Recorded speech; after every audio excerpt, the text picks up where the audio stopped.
পার্কিংয়ের থেকে আমরা 50 মিটার দূরে হইব।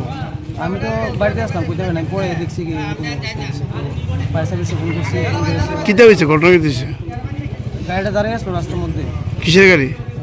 পাথরের গাড়ির মধ্যে সেটা অন্ধকারের মধ্যে দাঁড়িয়ে আসলো, কোনো পার্কিং লাইট আসলো বা কিছু আসলো না, আর সেটা ঠিক করছে গাড়ির মধ্যে। কিতা বাড়ি গেছে? তো বাইক কয়জন আছে? দুজন আছে, একজন মারা গেছে আর একজন আহত আছে। যে মারা গেছে কি নাম, আর যে আহত হয়েছে কি নাম? নিচের দেবনাথ।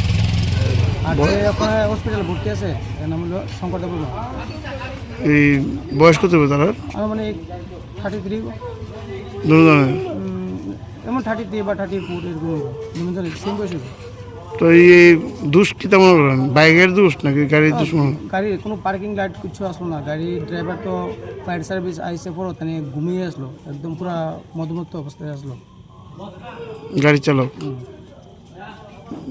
পুলিশ গেছিল নি? পুলিশ গেছে নি? হ্যাঁ পুলিশ আছে। ড্রাইভার রক্ষণ করি? ড্রাইভার খবর থানাতে নিয়ে গেছে।